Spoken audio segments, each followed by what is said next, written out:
Hello, everyone, and welcome to another Wealth Wednesday. I'm your host, Dr. Kalpana Sundar, and with me is Marisol Uribe. We are your wealth gurus. We're here every other Wednesday to talk about redefining wealth, what wealth really looks like, because it's not just money, it's not just numbers, it goes far, far beyond that. And today, our conversation is about redefining what wealth looks like out of those old paradigms that we've been taught and putting it into the perspective of what's really important to you. And what I mean by that is, when I was growing up, the way I heard about everything I heard about wealth was like get a stable job, get life insurance. I'm sorry, get health insurance, not life insurance. That would have actually been maybe even more helpful. Okay, get health insurance and make sure you put all your money into a 401k or IRA.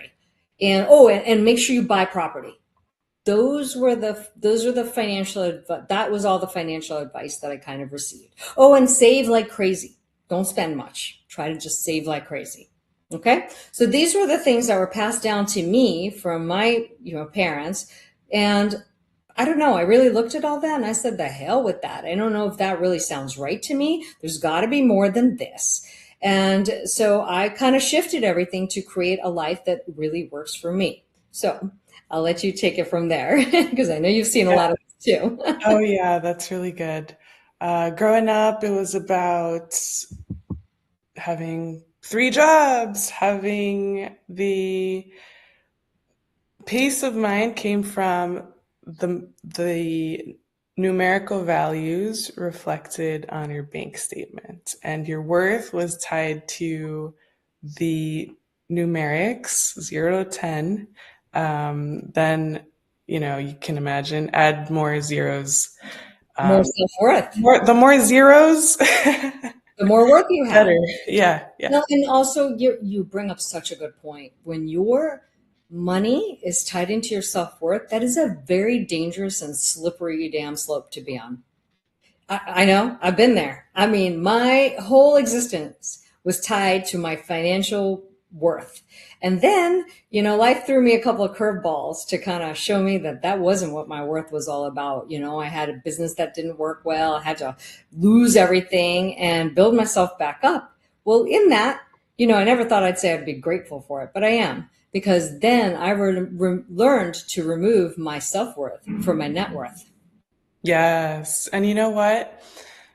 That quote about your network defining your net worth, it is so valuable in the sense that, the higher people go, they they pursue purpose more than they pursue just the materialistic avenue.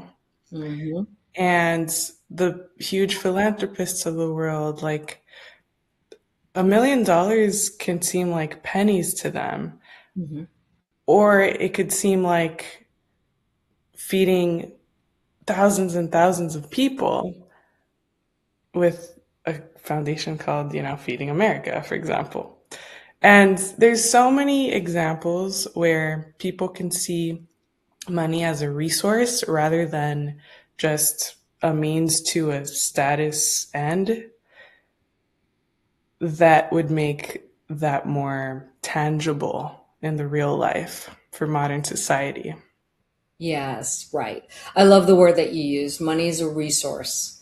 It's not the end all to be all. It's not your, holy grail of your existence. It's a resource. And once you start looking at it like a resource, it just changes how you feel about it.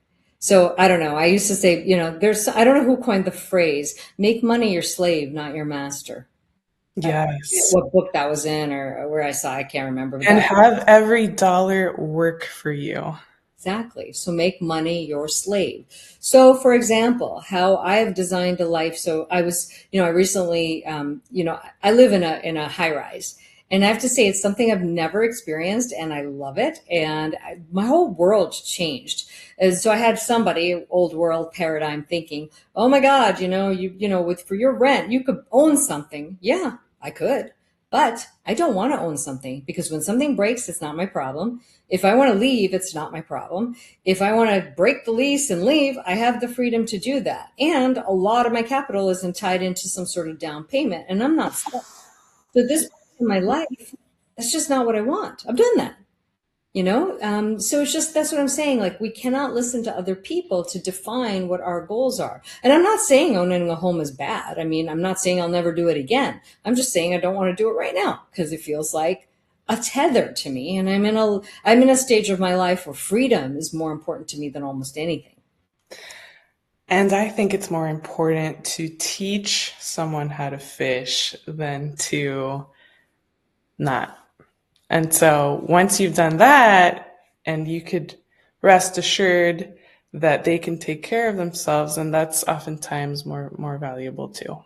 100%, 100%. And the other things are, investments. People only talk about 401ks and IRAs. This is not the only way to make your money work for you. And frankly, it's just one small bucket of where your money should go. You're going to pay taxes. Everybody's like, oh, well, it's tax free, but you're paying taxes at some point. You're either paying it before or you're paying it after. So truly, to have a great financial structure for when you retire would be to have multiple buckets. The ones that, you put into a tax deferred, the ones that you paid tax and then, you don't have to pay tax later. You want to have a few different buckets so that your only bucket is not that you get taxed at the end. I mean, Yeah. people don't remember that, but then there are also tax strategies that you use to make things better in that way. There are also ways that you could structure your money so that you can actually make sure you're taken care of while you're alive, that your long-term care is provided, that you have even help in your retirement so that you don't outlive your money. So there's just so much nuance. So the old paradigm of the things that we are taught really kind of left out a lot of important things. Oh, yes. I read an article the other day about someone who was speaking to his younger self. He was 66, now took up writing, and it was tips to my 30-year-old self. Ooh, And in that, he expressed the desire of just being more present, but also not just living for the present, but having the future in mind. So had he know sooner what he knows now, he would have diversified his portfolio better. yeah. That's a very powerful place to be because with age comes a lot of wisdom of things that you probably have done right, but things you wish you had done differently and things you wish you could have done better. And that is part of legacy too, maybe leaving that information behind in the form of a book and form of the maybe telling your loved ones or your children or whoever so that they can do it differently than maybe you did it.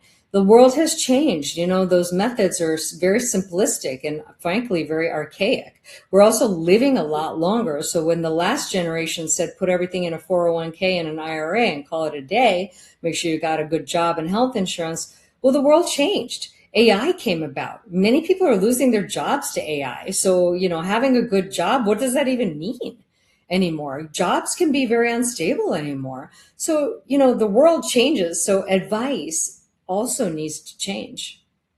And you should change with the advice. Absolutely. The one thing that you never want to do is be stagnant. The world is changing fast now. I mean, from last generation, there has been a massive technology boost and things that have happened or just in my lifetime. I mean, the internet just became a thing in my lifetime when I was, 20 something and I didn't grow up with it. So I've seen what has changed.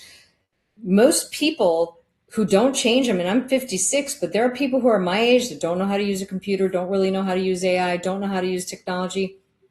You know what? You're going to be in a very difficult position. You have to kind of keep up as much as you may not want to. I mean, I was a little hesitant in the beginning too, but now I see how much it's opened up my world and I'm like, I like it.